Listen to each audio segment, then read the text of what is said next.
السلام علیکم ورحمۃ اللہ وبرکاتہ۔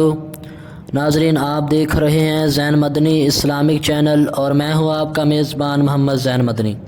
ناظرین، جیسا کہ آپ کو معلوم ہے کہ ہم ریاض الصالحین ریکارڈ کر رہے ہیں۔ آج ہم ریاض الصالحین کی حدیث نمبر 73 ریکارڈ کریں گے۔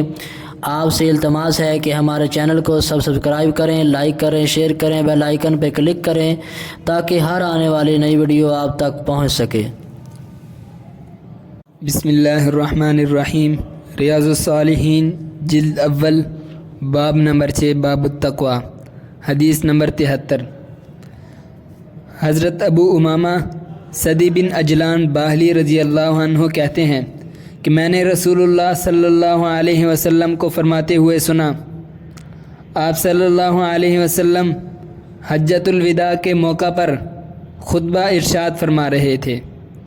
آپ صلی اللہ علیہ وسلم نے ارشاد فرمایا، اللہ سے ڈرو، اپنی 5 فرض نمازیں ادا کرو، اپنے رمضان کے روزے رکھو، اپنے مالوں کی زکوٰۃ ادا کرو اور اپنے حاکموں کی اطاعت کرو، تم اپنے رب کی جنت میں داخل ہو جاؤ گے۔ اسے امام ترمذی نے روایت کیا ہے اور یہ حدیث حسن ہے۔ اس حدیث کے فائدے و مسائل ذکر کرتے ہوئے پہلے یہ ہے کہ الوداع کہنا ہے، یہ نبی کریم صلی اللہ علیہ وسلم کا آخری حج تھا۔ اس میں آپ صلی اللہ علیہ وسلم نے لوگوں کو الوداع کیا تھا، اس لیے اس کو حجۃ الوداع کہا جاتا ہے۔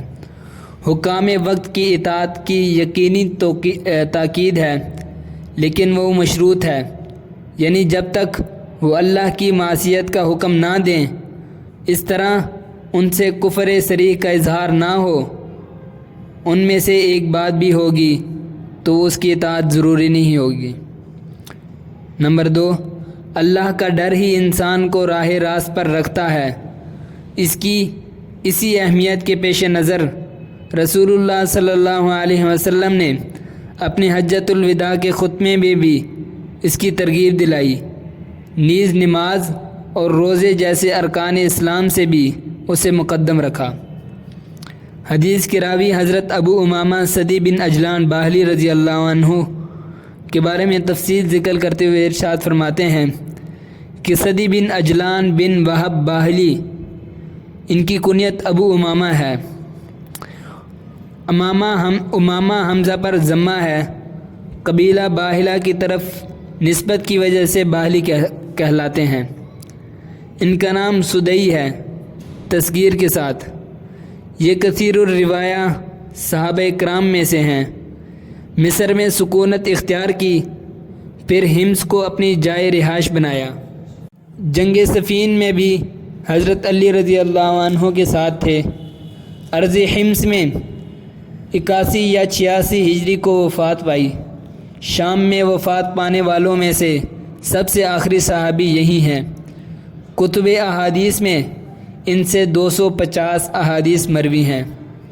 وآخر دعوانا ان الحمد للہ رب العالمین۔